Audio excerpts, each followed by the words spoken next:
Le débat du dimanche, la rétrospective de l'actualité africaine et internationale. Aujourd'hui, la gouvernance à l'épreuve des familles.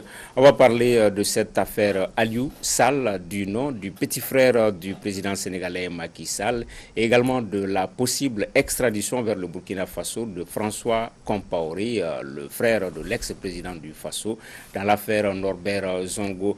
Le Mali sera également question avec cette autre prorogation du mandat des députés. Également, la grosse semaine politique avec cette fissure au sein de l'EPM, la majorité présidentielle, et également cette saignée au niveau du parti Yélema, le parti de Moussa Mara.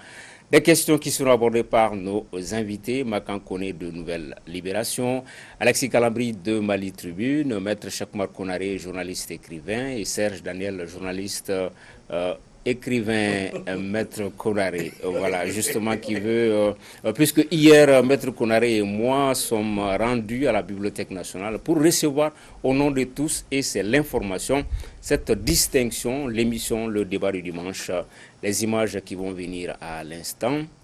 Le débat qui a été distingué par MJA, Intellect et Mouvement de jeunes intellectuels d'Afrique, conduit par Zégué Di Moussa Diarra.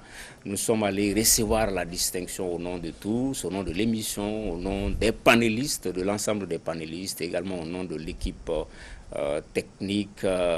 Maître Konaré, vous y étiez avec moi et moi sur cette distinction. C'est le MJA Intellect qui a décidé de donner des prix, ou du moins des diplômes. Mais je ne partage pas votre interprétation des faits.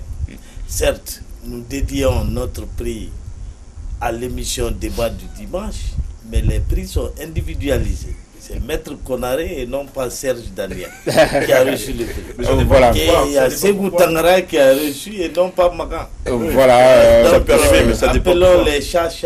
Voilà, puisque le débat du dimanche, c'est quand même maintenant bientôt une dizaine d'années, et ce sont de nombreux panélistes, de nombreux analystes, certains nous ont même quittés. C'est une distinction vraiment on leur dédie à tous les panélistes, à vous qui venez sur le plateau, et c'était symbolique, mais ça nous a vraiment touchés. Si on peut dire un mot là-dessus, que l'émission soit distinguée par des jeunes, la jeunesse africaine. Oui, c'est une bonne chose. Les prix sont toujours ça. Il faut encourager les gens. Il y a 20 000 émissions. Vous avez des téléspectateurs qui préfèrent ça. Dans les rubriques des journaux, c'est la même chose. Donc bravo Konaré, bravo Tangara. Voilà. Bravo le débat. Bravo le débat.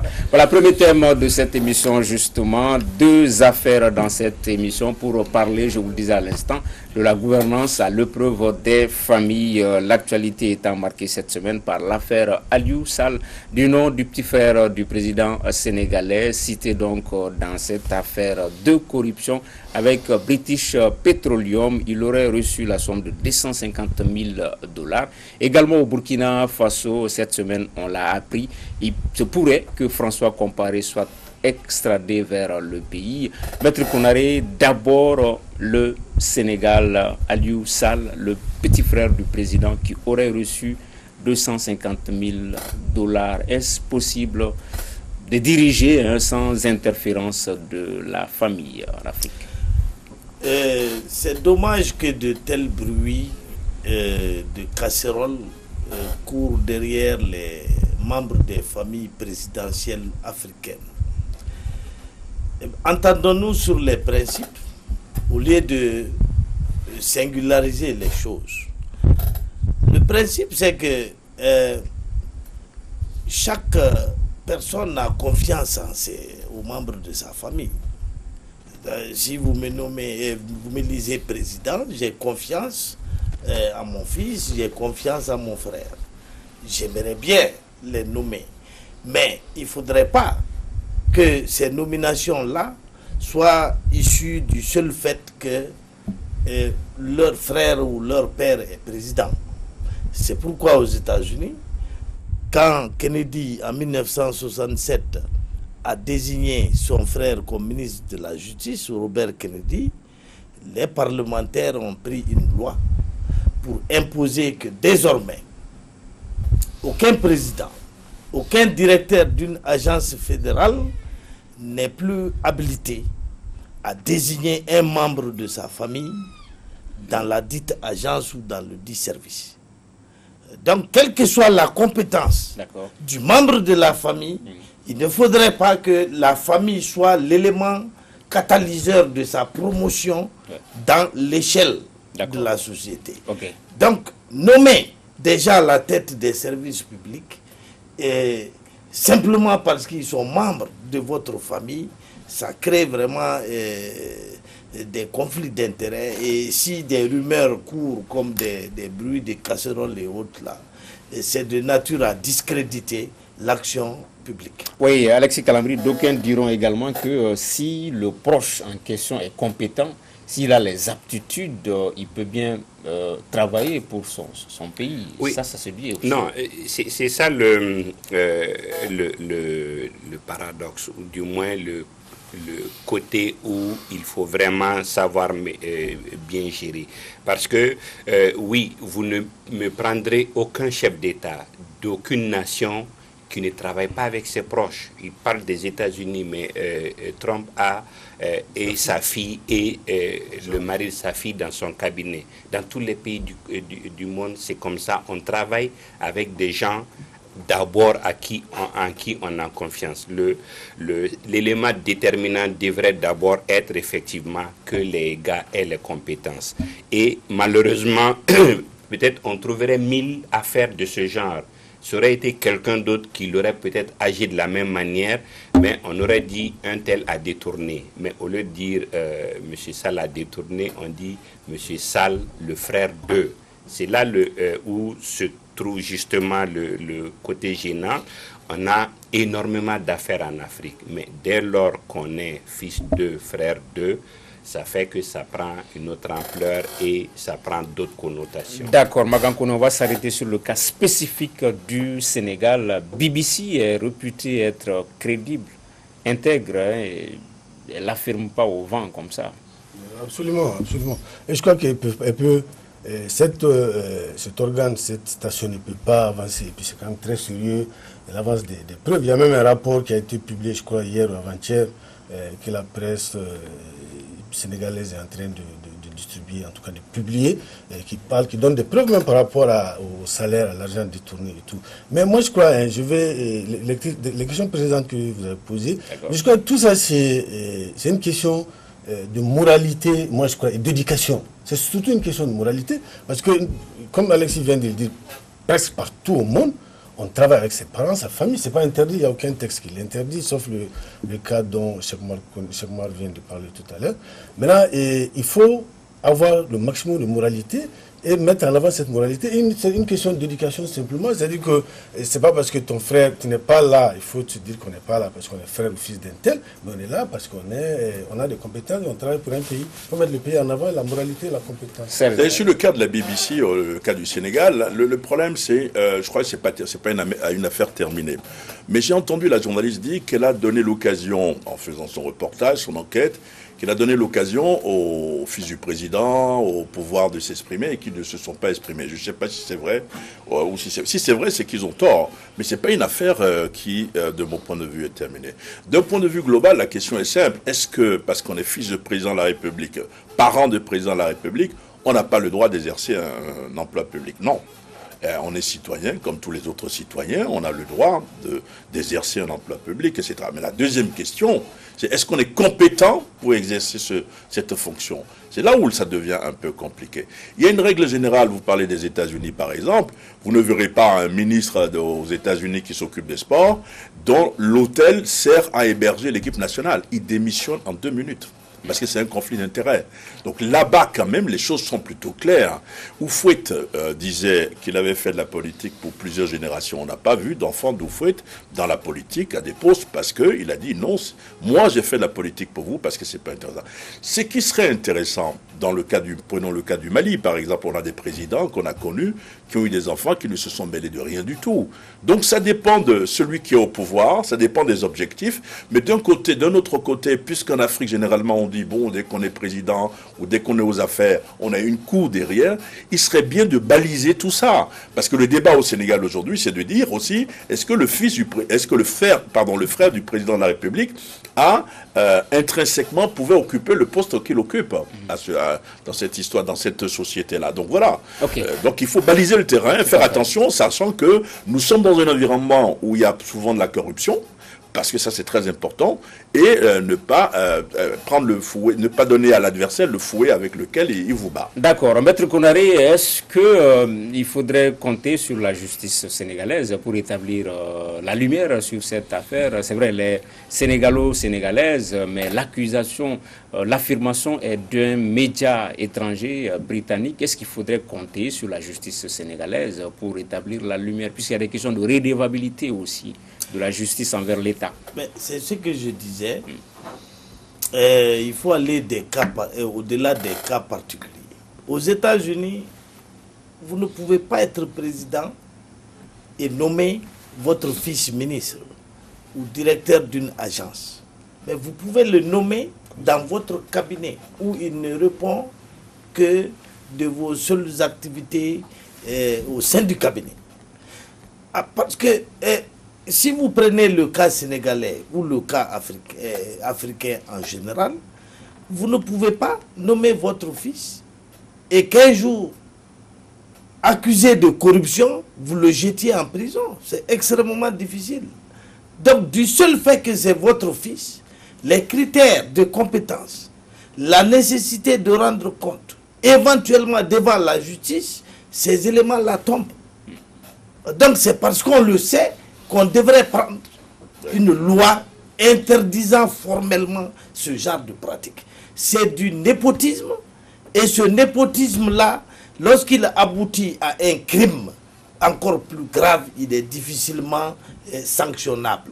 Donc et moi, je ne compte pas sur la justice en Afrique pour réprimer le fils d'un président. Ce que je voulais quand même dire, c'est le reportage lui-même, puisqu'on parle de... au Sénégal, les gens ont parlé librement. C'est-à-dire, vous avez l'ancien Premier ministre, j'étais très étonné de voir un ancien Premier ministre, je crois qu'il ne s'entendait plus avec le président, c'est ce que j'ai appris après, qui a parlé librement. C'est-à-dire que l'enquête de la BBC s'est quand même appuyée aussi sur des éléments internes, si vous voulez. Et là, je voulais soulever cela, souligner cela. Ce que je voudrais dire, oui, le cas du frère de Macky Sall est certes emblématique, mais ça révèle d'abord un premier problème que nous avons au niveau de toutes nos administrations. C'est-à-dire, on est incapable de suivre les textes. Dès lors que quelqu'un est proche du chef, il peut se permettre de donner des ordres, même à l'encontre des textes, et que les responsables administratifs, c'est-à-dire ce que je veux dire, c'est que quelqu'un qui n'est rien dans la nomenclature administrative est capable d'influer, d'infléchir et de faire prendre une décision contraire aux normes parce que simplement on veut garder notre poste, on veut faire plaisir au chef. Le principe de la démocratie, c'est que le pouvoir arrête le pouvoir. Et il faut d'abord qu'on soit capable de nommer des responsables qui ont le sens de l'État, qui ont le sens de leurs responsabilités et qui ne vont pas plier l'échine juste parce qu'ils veulent conserver leur poste. D'accord. Donc, Magankone, si l'on se réfère à ce que Maître a dit, il ne faudrait pas compter sur la justice sénégalaise pour établir la lumière sur cette affaire. On a l'impression qu'on peut compter en revanche sur la justice française qui n'écarte pas l'hypothèse d'extrader François Compaoré vers le Burkina Faso. Ou bien vous pensez que c'est juste un épouvantail qu'on agite Avant de parler de François Compaoré, je crois même au Sénégal, en tout cas, connaissant, disons, pour ceux qui ont entendu les propos de Macky Sall, et puis lui-même, compte tenu de la façon dont il insiste sur la justice et tout, et puis, vu son parcours, moi je crois en tout cas qu'il va faire quelque chose. Et la justice sénégalaise elle-même, le Sénégal, c'est quand même un pays très organisé aujourd'hui, qui n'est pas comme certains pays en Afrique. Moi, je crois qu'on pourrait, il est fort possible, personnellement, je crois que la justice sénégalaise va faire quelque chose. Maintenant, pour ce qui concerne François Compaoré, on va suivre encore, parce qu'il paraît que définitivement, finalement, c'est le président Macron lui-même qui va décider de son extradition en dernier recours. C'est ce que j'ai dit. Non, pas en dernier recours, c'est le Conseil d'État. Oui, mais le président de la République a son mot à dire. Il va avoir son mot à dire. Voilà, ça peut être contesté. Voilà, donc c'est ce que je voulais dire. Le président de la République va avoir son mot à dire. Donc la procédure est encore longue par rapport à cela. Mais en tout cas, ce qui est sûr, c'est que la justice française, elle est totalement différente de celle de notre pays. Alexis, sur le cas. En fait, moi, je ne crois pas en l'extradition, en fait, sauf peut-être lié à des... En fait, il va servir peut-être de monnaie d'échange. Et chaque fois qu'on va rêver la question et l'exhiber comme épouvantail, chaque fois qu'on voudrait quelque chose, ça va servir dans un jeu de ce genre. C'est comme en Guinée, celui qui avait tiré sur le président de la transition, Toumba. Toumba, il savait tous où il était, mais on l'a laissé tranquille tant qu'on n'avait pas besoin de lui pour autre chose.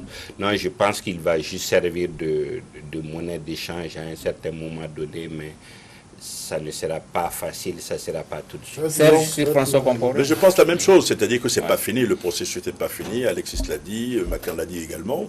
Je pense encore il faut de longs mois, si vous voulez. Mais là, ça revient encore. Si c'était pas François Compaoré, c'est le frère de Blaise Compaoré. Ça revient à ce que l'on disait. S'il n'était pas dans un appareil, s'il n'était pas, je ne sais pas s'il est coupable ou pas, c'est à la justice de le dire. Mais encore une fois, il faut plutôt baliser le terrain pour que nos dirigeants ne travaillent pas forcément avec leurs parents. Oui, maintenant, la procédure reste longue. Voilà brièvement ce que signifie cette procédure. L'État du Burkina a demandé l'extradition de François Compaoré de la France. Cette demande de la justice burkinabé a été combattue devant les juridictions françaises par François Compaoré. Il vient de perdre devant la dernière juridiction que constitue la Cour de cassation. Maintenant, il appartient au gouvernement français de prendre un décret pour l'extrader. Quand ce décret aura été pris, et il constituera un acte administratif qui peut être déféré à la censure des juridictions administratives. Donc, à la censure du Conseil d'État, qui est la plus haute juridiction administrative en France. Donc, François Compaoré peut gagner là-bas, soit pour des vices de fond, soit pour des vices de forme. Et donc, il reste encore des mois, de longs mois peut-être, avant qu'on ne voit François Compaoré débarquer au Burkina les mêmes menottés. Ce qui est intéressant donc pour cette affaire François Compaoré, c'est qu'on peut faire une transposition avec le Mali, puisque François Compaoré est soupçonné d'avoir commandité l'assassinat du journaliste Norbert Zongo. Au Mali également, il y a une affaire similaire, la disparition du journaliste Birama Touré depuis janvier 2016. En tant que journaliste, ça nous donne de l'espoir. Tôt ou tard, la vérité finira par s'établir autour de cette disparition de Birama Touré. On annonce même des citations à partir du 25 juin prochain, une affaire que nous allons commenter sur ce plateau du débat du dimanche. Deuxième thème de l'émission, la prorogation pour la deuxième fois du mandat des députés. Le projet de loi du gouvernement qui a été rendu public cette semaine. Macan connaît, certains observateurs pensent que c'est la prorogation de trop. Oui, moi je crois que... En fait, ce que les gens ne comprennent pas, c'est qu'on est arrivé quand même à organiser une élection présidentielle et qu'on n'arrive pas du tout à organiser des législatives. La deuxième fois qu'on proroge et qu'on envisage d'organiser un référendum. C'est comme des élections. Là, pour quelles raisons est-ce qu'on ne parvient pas à renouveler notre Assemblée nationale? Surtout que tout ce qui conteste aujourd'hui la légitimité de cette Assemblée nationale, se disent qu'elle n'est pas assez représentative aujourd'hui de la scène politique.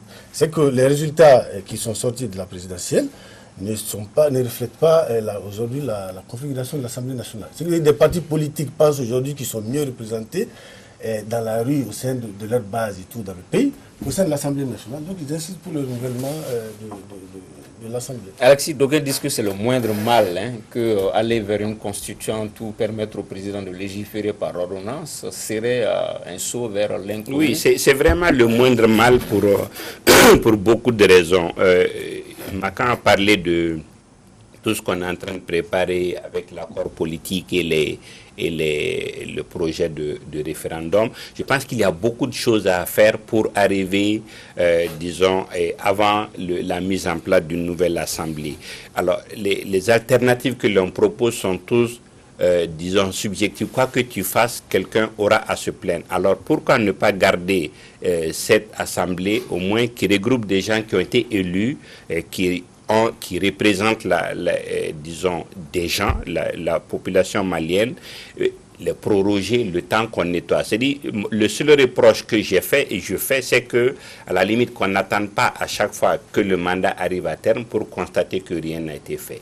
Donc, j'espère que cette fois-ci, ça ne sera pas le cas, mais oui, c'est le moindre mal.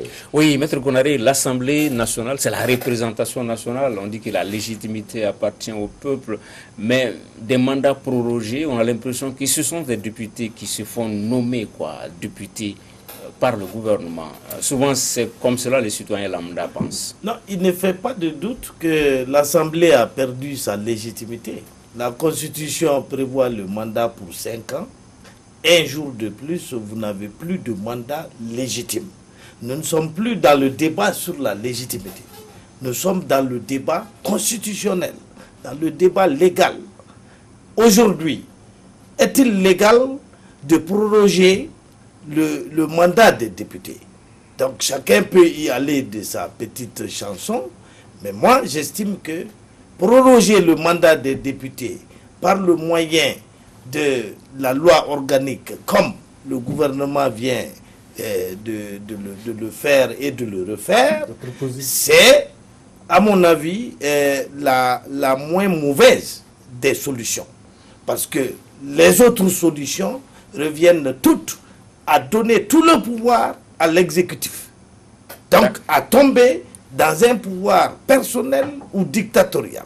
Mais ce que j'aimerais ajouter, et qui est très important, c'est que je ne crois pas, moi, que même dans le délai d'1 an, on arrivera à tenir les législatives. Pour quelle raison? On va parler de ça. Simplement parce que notre pays est pris en otage par les groupes armés. Okay. C'est eux qui sont en train de nous dicter notre calendrier électoral. On va parler des perspectives. Sans la révision de la Constitution, sans la prise en compte des caprices des groupes armés, il n'y aura pas de législative. D'accord. D'abord, c'est un constat de double échec. Le premier échec, c'est de dire, écoutez, finalement, on a demandé 6 mois. En 6 mois, on n'a pas pu organiser les élections. Premier échec. Le deuxième échec, c'est qu'aujourd'hui, donc, on a vraiment forcé pour organiser la présidentielle. C'est-à-dire qu'on n'est pas capable d'organiser d'une élection législative sur tout le territoire national. C'est pour ça qu'il n'y a pas eu élection. Mais de l'autre côté, sur la prorogation, le débat est ouvert, les gens sont pour, les gens sont contre. En fait, ce que le gouvernement ne dit pas, ce que souhaite le gouvernement, c'est en fait de faire passer le référendum et de faire adopter la nouvelle constitution. Pourquoi? Parce que si vous lisez ce projet de constitution, il est dit quelque part, plus ou moins clairement, que tant qu'il n'y a pas d'élection législative, c'est-à-dire que les députés de l'Assemblée nationale restent en place. Et hop, on est sauvé. Enfin, on est sauvé. Parce que, bon, d'autres pensaient qu'il fallait aller à une constituante. Il y avait peut-être un danger, il n'y avait pas peut-être un danger. Donc, le souci du gouvernement, c'est cela. D'accord. Et je voulais terminer en disant, on va revenir là-dessus, que si dans 1 an, on n'arrive pas encore à organiser les élections législatives, il vaut mieux supprimer les élections législatives. Oui, Alexis, tu veux réagir? Oui. Je ne pense même pas que ça soit approprié de dire qu'il y a eu disons, incapacité d'organiser. Parce qu'il y a des préalables. C'est-à-dire, ça ne suffit pas d'organiser des législatives tout de suite, alors qu'on a un projet de découpage, alors qu'il y a, disons, des réformes à faire et que, après on aille encore à des élections pour élargir l'Assemblée nationale. Je pense que le retard et le dommage, c'est le retard dans les textes qui doivent aboutir à aux nouvelles élections pour la mise en place de la nouvelle Assemblée. D'accord. Voilà.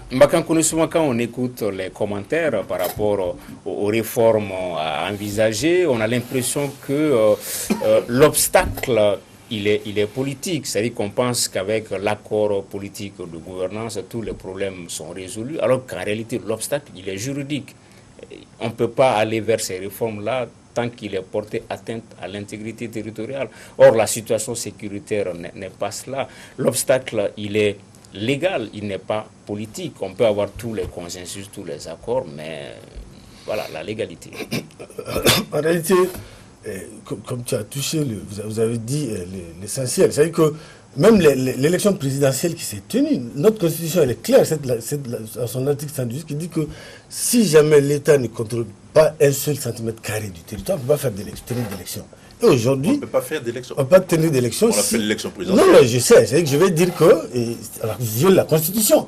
S'il s'agissait le référendum de révision de la Constitution, pas de présidentielle ou des autres élections. D'accord. Ok.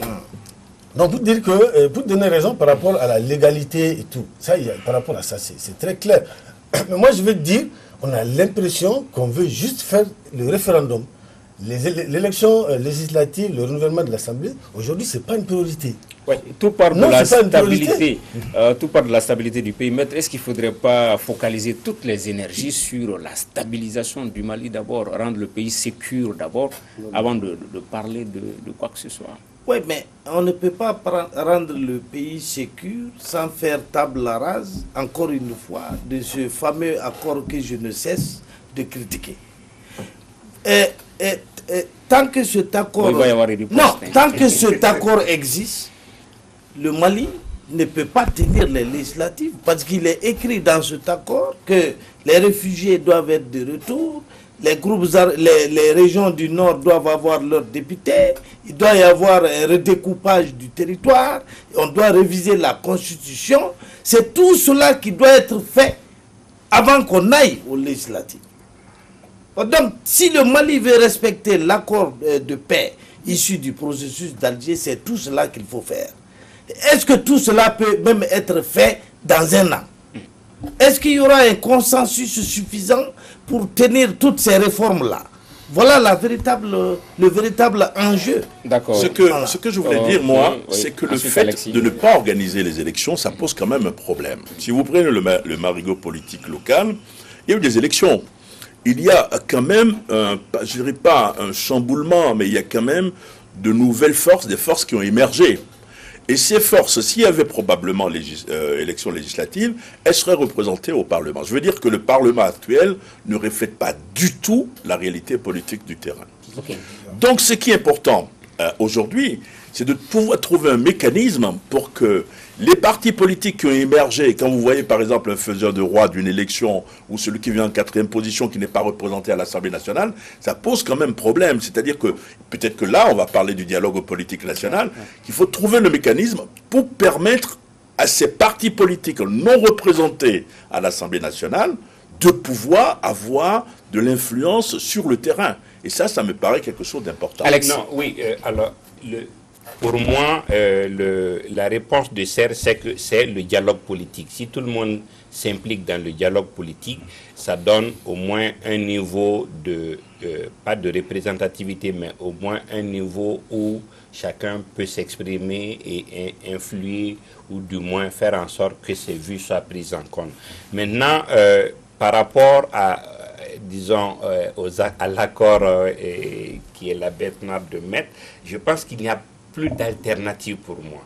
Et justement, si on parvient au moins cette fois-ci à respecter un chronogramme, à faire en sorte que oui, tout le préalable qui doit conduire à des élections soit, disons, mis en place dans un an, financièrement, au moins, on a l'assurance que c'est possible. La MINUSMA essaie de dire nous avons les moyens financiers, nous avons les moyens techniques. Okay. Il reste le débat, la balle était du moins dans le camp du gouvernement qui n'avait jamais été capable de faire de l'animation. Mais encore une fois, avec Tcheblé, on voit que ça bouge de ce côté. Ok, pour implémenter tout cela, Maître Konaré, on a vu cette semaine ce triumvirat Aminata Draman Traoré, Ousmane Issoufou Maïga, Baba Kibaïdara pour mener à bien port ce dialogue politique. Est-ce qu'il pourrait être à hauteur de souhait?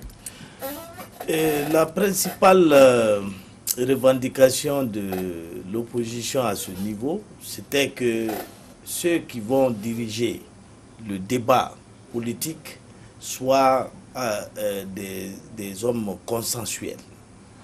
Alors, puisque je vois Aminata Draman, qui est une altermondialiste, donc elle est suffisamment représentative de la société civile. Je vois Ousmane Issoufou, qui est très proche de Soumaïla Cissé, donc qui pourrait effectivement représenter cette tendance de l'opinion.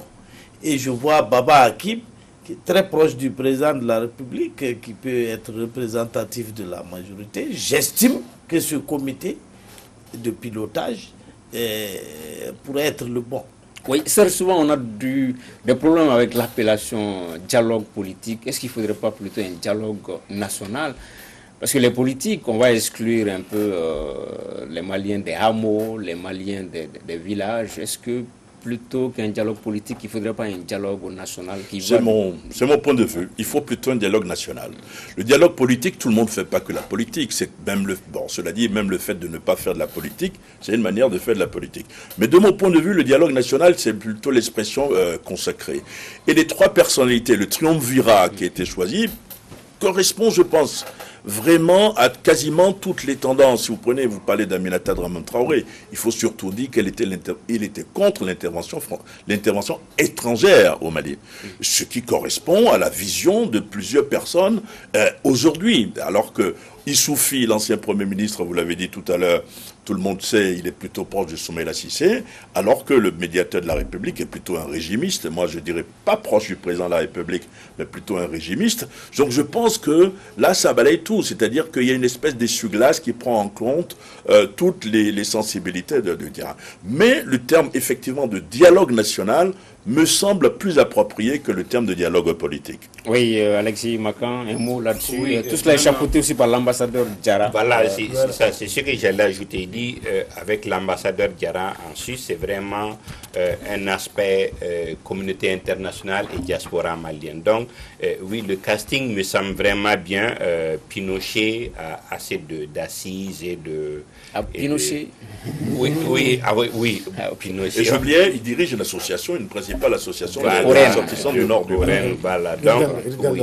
Voilà. Donc, je pense que vraiment, avec ce comité et qui est appelé à s'adjoindre d'autres personnes, n'est-ce pas? Donc, oui, on a au moins des gens, je pense, qui ne seront pas contestés. Ça, c'est déjà ça. Okay. Moi, je crois que l'essentiel, c'est pas pas les hommes, c'est surtout l'objectif qu'on cherche.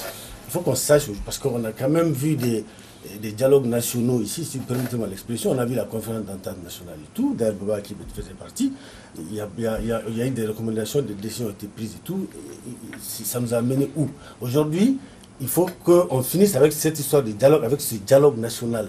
Il faut qu'on ait, ça c'est mon avis, il faut qu'on ait des objectifs très clairs et qu'on sache, on ait une garantie que les recommandations qui vont sortir de cela seront appliquées à la lettre, et puis qu'il y ait le maximum d'inclusivité également. Comme tu l'as dit, il ne faudrait pas laisser Borchamp, les réfugiés, nos parents de Negela et tout. Il faut que tout le monde soit impliqué et qu'on ait des objectifs très clairs. Ok, autre thème de ce débat du dimanche, cette fissure au sein de la majorité présidentielle avec l'avènement de l'ARP, l'Action républicaine pour le progrès, dirigée par Tcheman Hubert Koulibaly. L'ARP, une conjonction d'une dizaine de partis politiques, de mouvements et d'associations. Alexis Calambri, est-ce qu'on peut dire que c'est une majorité dans la majorité, l'ARP? C'était, oui, vraiment une majorité, à la limite, qui se sentait à l'étroit dans l'EMP parce que à la limite il y avait une sorte de dirigisme qui ne convenait pas à tout le monde. Vous connaissez Thiéma Hubert et disons son ton libre là. Donc je pense que oui, c'était prévisible que ça vienne. C'est peut-être arrivé un peu tôt, mais on s'attendait déjà à cela. Maître Konaré. Cette migration-là, c'est un non-événement. Il n'y a pas de majorité dans la majorité. Les 10 partis qui viennent de partir ne représentent absolument rien en termes d'assises populaires. Simplement, ils n'ont pas eu de représentants dans l'actuel gouvernement. Donc ils quittent le côté droit de la table pour aller du côté gauche et faire un peu effet et obtenir quelque chose à manger, c'est tout. Oui, Magan, c'est le même avis. Plus ou moins. Hein. Mais je crois quand même qu'on gère encore le contre-coup de la motion de censure et de la mise en place du gouvernement. C'était clair. Parce que ça sert à quoi de sortir de la majorité et de revenir immédiatement dans la majorité. Donc moi, je partage le même avis que... plus ou moins le même avis que M. Konaré. En tout cas, il y a quelque chose en dessous qu'il faut qu'on nous explique un peu. Moi, je ne partage pas du tout votre avis. D'abord, ils ont à manger, et quand vous voyez ceux qui sont dedans, ce sont des gens qui ont à manger. On n'a pas je parle de M. Konaré, je ne parle pas de vous, parce que je vais parler de vous encore. Vous pouvez me poster après. Non, je ne pense pas du tout la même chose que vous. Si vous prenez au sein de la majorité, vous avez quand même un homme qui est clivant, c'est M. Bokari Tereta. C'est un homme totalement clivant. Vous ne savez pas ce qui se passe au sein de cette majorité. À l'avant-dernière réunion, par exemple, lorsqu'il dit « le Premier ministre est là pour 2 mois, après il faut le changer, parce qu'il n'est pas de la majorité », mais les autres voient plus loin en disant « mais non !» Justement, il faut soutenir le Premier ministre. Donc, pour qu'il n'y ait pas de majorité molle, comme disait le Président de la République, voilà un groupe, de mon point de vue, qui décide de rester dans la majorité, mais qui dit « nous ne sommes plus sous la coupe de M. Bokari Tereta ». Donc c'est d'abord contre le président de la majorité. Parce qu'étant président du RPM, il se dit qu'il est le président de tous les partis de la majorité. Non. Et ça se prouve, on voit ça sur le terrain. Hier, j'ai vu dans la presse, par exemple, sur les réseaux sociaux, 6 anciens candidats, dont l'ancien maire de Wolof-Sebougou. Mais ils sont aussi de la majorité. Mais qu'est-ce qu'ils ont fait? Ils ont formé un regroupement pour aller voir le Premier ministre, pour dire, nous formons un regroupement, nous voulons travailler directement avec vous. Donc, ils ne sont pas obligés de rester sous la coupe de M. Bokari Tereta. Donc, l'organisation, le fait qu'il se soit annoncé l'action républicaine pour le progrès, c'est d'abord un coup de poignard dans le dos de M. Bokari Tereta. On dit la même chose. Et non du tout le fait qu'ils veulent manger à gauche ou à droite. Non, pas du tout. On n'a pas dit on dit la même chose. On dit, c'est des gens qui sont dans... Il y a quelque chose, c'est ça que je me répète, il y a quelque chose en dessous qu'il faut qu'on nous explique. Quand on est dans la majorité, maintenant, il ne faut pas juste nous dire on ne veut pas de cette majorité, non, qu'il y a une autre majorité. Ça sert à quoi? Même les anciens, c'est pour la première fois au monde qu'on voit des anciens candidats à la présidentielle qui s'organisent, qui viennent dire bon, on est là en tant que... C'est quel statut ancien candidat à la présidentielle qui a 1%, 0,3%? Mais il faut que les gens se mettent ensemble. Il faut que les gens se mettent ensemble aujourd'hui, au lieu de se disperser des partis, chacun tire de son côté. Ça ne sert à rien. C'est ce qui nous amène ici. Vous allez voir, ça ne va pas donner grand-chose. Là, c'est... Alexis Kalambri... C'est une affaire de marmite. Rien d'autre. D'accord. Non, je ne crois pas. C'est dit que, comme Serre disait, c'est profondément idéologique. Quand vous discutez avec eux, il y a beaucoup qui vous disent les réunions de EMP étaient pénibles parce que vous étiez là comme, à la limite, disons, accepté comme ça parce que Tereta pensait à la limite, il avait un dictat. Donc, je pense que c'est ce qui a fait, je l'ai dit, c'était prévisible que les gens partent. Je suis sûr que certains qui sont là, même s'ils avaient été dans le gouvernement, ils auraient quand même quitté EMP tout en restant dans la majorité. Et avant de venir ici, j'ai appris que l'ancien Premier ministre Soumelou Boubé Maïga, qui reste dans la majorité, s'apprête aussi à créer son groupe. Ce qui est tout à fait normal en politique. Mais ce n'est pas pour aller manger ou... Non, ils n'ont pas faim. Ce sont des gens qui n'ont pas faim. Mais Konaré a peut-être besoin de faire un régime, mais ce ne sont pas des gens qui ont faim. Moi, je vais vous dire, si c'était des partis qui pesait quelque chose, j'aurais compris qu'il y avait un problème d'idéologie. un problème de... Voilà. Mais c'est des partis qui ne représentent rien. Vous ne pouvez pas me citer 3 partis dans ce groupe-là en dehors de l'UDD.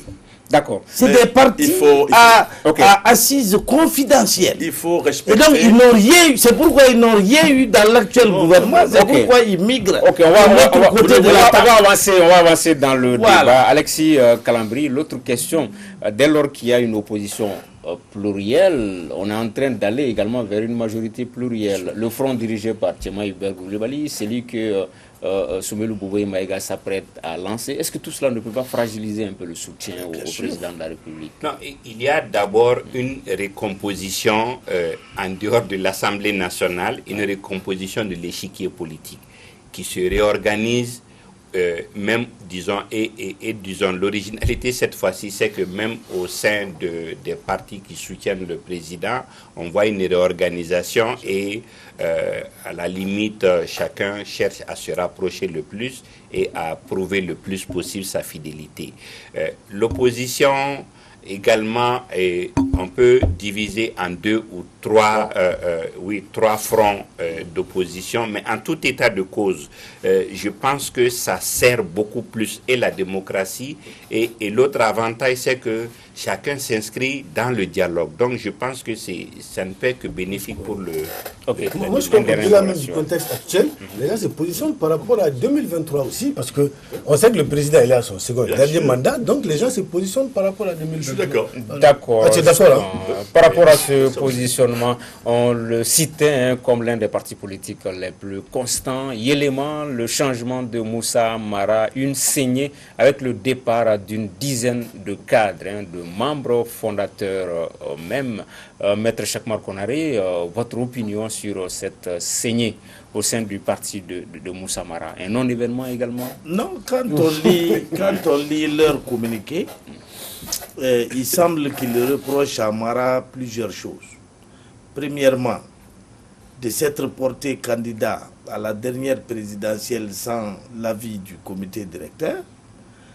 Ensuite, de s'être rallié à Cheikh Modibo Diarra sans solliciter l'accord du comité directeur. L'ancien Premier ministre. Et enfin, d'avoir créé un mouvement dénommé Sirakura, dans lequel il aurait voulu fondre le parti. Voilà les 3 griefs formulés par les partants. Ils ont parlé de gestion aussi. Voilà, ils parlent de gestion, mauvaise gestion des finances du parti. C'est très important ça. Voilà. Donc moi, ce que je comprends tout simplement, c'est la leçon que je tire de tout ça, c'est que tout simplement, la défaite est orpheline. Le parti Yéléman n'a rien gagné lors de la dernière présidentielle et les gens migrent vers des cieux plus cléments. Voilà, on apprend qu'ils ont déposé les valises au niveau de CODEM, le parti de Amion Guindo. Alexis Galan. Qui est ministre, soit dit en passant. En fait, il y a un problème fondamental sur notre échiquier qui doit être réglé. C'est que si on regarde les canons d'un parti politique, on compterait les vrais partis sur les 5 doigts de la main. Parce que ils sont rares les partis que tu peux citer sans dire le nom de quelqu'un. Le parti 2, parce qu'il se trouve toujours une personne, en tout cas qu'on voit, qui est le financier, qui est le propriétaire, qui en fait à sa guise. Donc, je pense que il faut que ça change. Effectivement, avec la personnalité de Mara, il est évident que les gens étaient fatigués d'avaler des couleuvres. Et effectivement, moi, quand c'est moi le bailleur principal, je ne suis pas obligé de prendre l'avis des autres. Très souvent, on a des instances qui ne sont là que pour respecter les textes, mais en réalité, comme dit Dak, qui paye commande. Oui, moi, je crois que le principal problème de Yéléman, c'est la gestion. Pas que même financière, même gestion des sommes et tout. Quand vous discutez avec les membres fondateurs même de Yéléman, la première chose qui le reproche, comme Alexis vient de dire, à Mara, c'est que le parti, c'est lui seul. Et il y a des exemples qui foisonnent, c'est-à-dire qu'il prend les décisions, il engage le parti et tout. Maintenant, le reste, c'est que les gens, ils ont avalé assez de couleuvres, ils se disent que bon, maintenant, il est temps de prendre certaines décisions. Et je crois qu'il fallait... D'avaler quelques gâteaux. Vous aimez trop parler de gâteaux. Moi, ce que je veux dire, de plus en plus, nous aurons des crises au sein des partis politiques. Mais c'est normal parce que vous avez une nouvelle configuration, vous avez des élections qui sont déroulées, on a des législatives qui ne viennent pas, il y a des alliances, des mésalliances sur le terrain, donc c'est tout à fait normal. D'ailleurs, pour parler de la majorité, au sein de l'ADEMA, qui est quand même un grand parti, vous direz, au sein de la majorité, certains s'apprêtent à refuser l'autorité, par exemple, de Bokari Torreta, qui est le patron de toute cette majorité. Donc, il y a eu des élections, c'est tout à fait normal. Je ne veux pas parler particulièrement du parti de Mara. J'ai rencontré 2 de ses responsables qui ont claqué la porte. Ce qu'ils disent est tellement fort qu'il vaut mieux écouter M. Mara avant de se faire, de mon point de vue, un jugement, ce que vous n'avez pas fait. Et ce sera donc le mot de la fin. Merci d'avoir suivi ce débat du dimanche. Les rendez-vous, 2 rendez-vous, tout de suite à 21h. L'invité politique qui reçoit Tcheman Hubert Koulibaly avec la question: est-ce une majorité dans la majorité? Est-ce que c'est une question de gâteau, comme maître le dit? Voilà, on va lui poser la question. Et également 21h30, politique, le débat, nouvelle prorogation du mandat des députés, légalité et pertinence, avec Dr Mamadi Sissoko, constitutionnaliste, Maître Abdraman Ben Mamata Touré, avocat, Etienne Fakaba Sissoko, économiste, et Chekne Kamara, des bâtisseurs. Ce sera avec Robert Dissa. Merci d'avoir suivi ce débat du dimanche. Nos invités étaient Makan Kone de Nouvelle Libération, Alexis Calambri de Mali Tribune, Maître Chekmar Konari, avocat, et Serge Daniel, journaliste écrivain. À dimanche prochain, Inch'Allah.